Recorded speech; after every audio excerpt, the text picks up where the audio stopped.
ሰላም ሰላም ቤተሰብ እንዴት ናችሁ? ደህና ናችሁ ወይ? እኔ ያለው እግዚአብሔር ይመስገን። እግዚአብሔር ሰላምታ ባላችሁበት ቦታ ሁሉ ድረሳችሁ። እንግዲህ ዛሬ እመቤቴን በጣም ያማረብኝ አይደል? የሀበሻ ቀሚስ ለብሼ ዛሬ እመቤታችን አስተሮ ማርያም ነው። በነገራችን ላይ እንኳን አደረሳችሁ ሁላችሁንም ማለት ነው።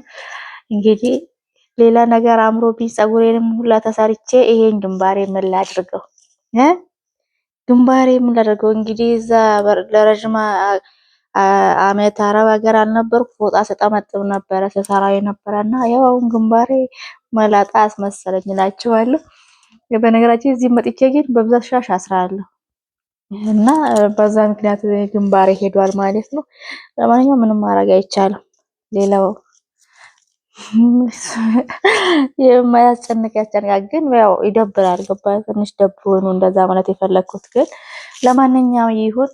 በነገራችን ላይ በድጋሚ እንኳን አደረሳችሁ። ዛሬ አስተሮ ማርያም ናት። እንግዲህ ከመስከረም በኋላ ማለት ነው ሁሉም በዓላቶች እንደ አዲስ እያከበርኩ ነው ከረዥም ዓመት በኋላ። ለዛ ነው ሁሉ ጊዜ በዓላቶቹ ሲመጡ ጠበቅ አድርጌ እንኳን አደረሳችሁ እያልኩ የምመጣው ማለት ነው።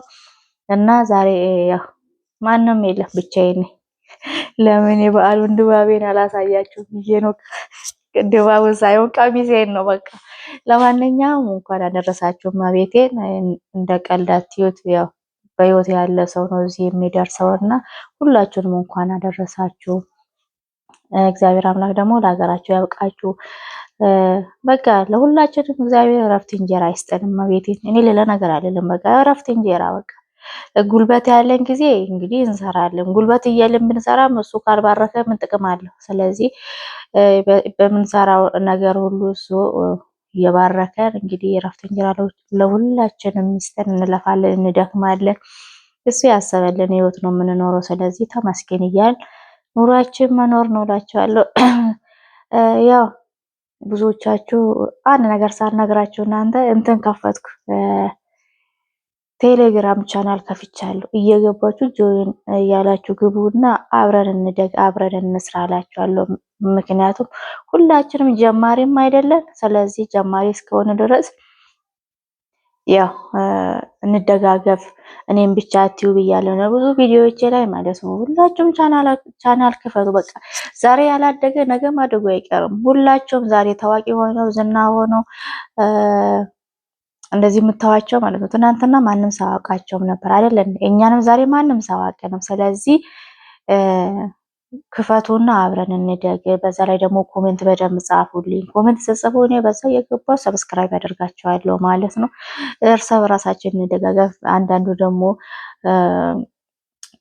ጥያቄ ተጠይቃላችሁ፣ ለሁላችሁም ጥያቄ መልሳለሁ በየኮሜንቱ ስር ማለት ነው። የፈለጋችሁን ጥያቄ ጠይቁ፣ እኔ መልሳለሁ ማለት ነው።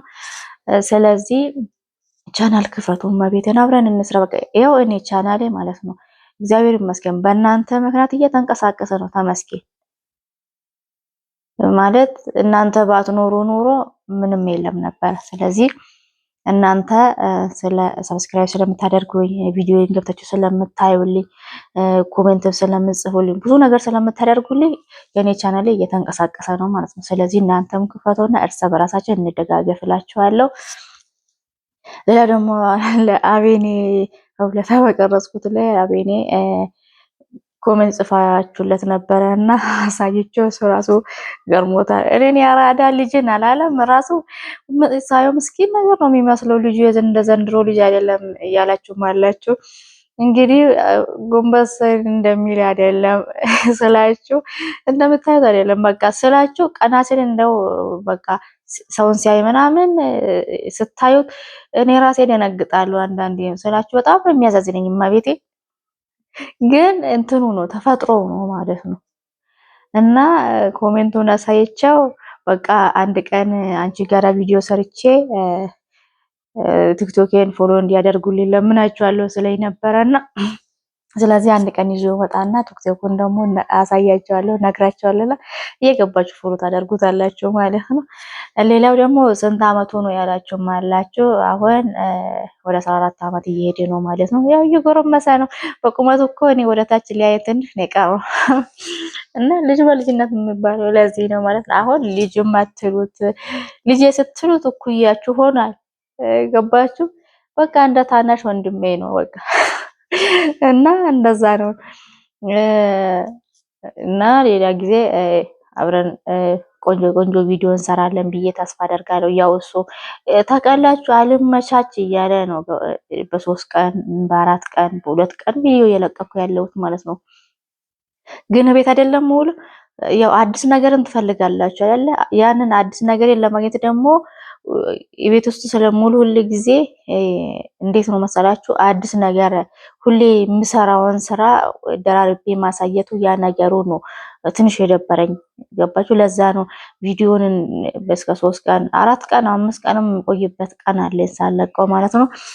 ለዛ ነው እንጂ ለሌላ ነገር አይደለም። ቶሎ ቶሎ ማለቀው ቪዲዮን በቀን በቀን ልቀቂ ያላችሁኝ አላችሁ። ለዛ ነው እሺ። አዳዲስ ነገር ያው አዳዲስ ነገር ሲኖር ነው ብዬ ነው ስለማሰብ ነው። ግን እናንተ ፈቃደኛ ከሆናችሁ ደግሞ የዕለት ዕለት ህይወቴን ነው ማሳያችሁ። ምንም ማለት ትናንትና እየሰራ ያለው ያሳየዋችሁ ዛሬም ደግሞ እሱኑ እሰራለሁ። ገባችሁ? እኔ ውጭ ላይ ሆኜ ቪዲዮ አልሰራም ማለት እንዴት ነው እነዚህ እንደ ሌሎቹ መዝናኛ ቦታ ምናምን ከተማ ላይ ምናምን እንደዛ መሄድ አልፈልግም። ራሴ ነው በቤቴ በልጆቼ ጋራ መስራት ነው የፈለኩት ማለት ነው። ያው አንዳንዴ ውስጣችሁ የሚያስደስትና ማስደስት ስራ ላይ ለዛ ነው እሺ። እና ለዛ ነው እላችኋለሁ። እናንተ ዩቲዩብ ቻናል ክፈቱ፣ አብረን እንስራ፣ አብረን እንደግ። እንግዲህ በድጋሚ አሁንም እንኳን አደረሳችሁ። ዛሬ አስተሮ ማርያም ናት። አሁን ወደ ቤተ ክርስቲያን ሊሄድ ነው። ከቻልኩ ደግሞ ላይ ገብቼ ሁሉንም ድባቡን አሳያቸዋለሁ ማለት ነው። አሁን አስተሮ ማርያም ማሳልፈው ወደ እናቴ ጋር ሄጄ ነው ማለት ስጀም ማለት እኔ ጋርም አለች ማርያም ቤተክርስቲያን ግን ትርቃለች፣ ትንሽ ትርቃለች። መራቁ ካልቀረ ለምን እናቴ ጋር ያለችዋን አልሄድም ብዬ አሁን እናቴ ጋር ሊሄድ ነው ማለት ነው። እንግዲህ ከነሱ ጋር በዓሉን ውዬ ወደ ቤት እመጣለሁ ማለት ነው። የዛሬ ውሎዬ በቃ ከእናቴ ጋር ሊሆን ነው ማለት ነው። ያው ከእናቴ ጋር ሌላ ጊዜ ሄድ መለስ ነው። እንደ ድንገት ሄዳለሁ፣ ከዛን ቹክዬ ወደ ቤት ሄዳለሁ። ዛሬ ደግሞ እግዚአብሔር ይመስገን ዛሬ እመቤታችንም ናት። አብረን ቤተክርስቲያን ሄዳለን ብዬ ተስፋ አደርጋለሁ። እንግዲህ ብሎ የሚያምር ይመስለኛል ዛሬ እና ላይቭ ገብቼ ማሳያችሁ ይሆናል። በሉ በቃ መልካም በዓል ይሁንላችሁ። ባላችሁበት በሰው ሀገር ያላችሁም እግዚአብሔር አምላክ ለሀገራችሁ፣ ለቤታችሁ፣ ለቤተሰቦቻችሁ በሰላም ለሀገራችሁ ያብቃችሁ። ላለው ደህና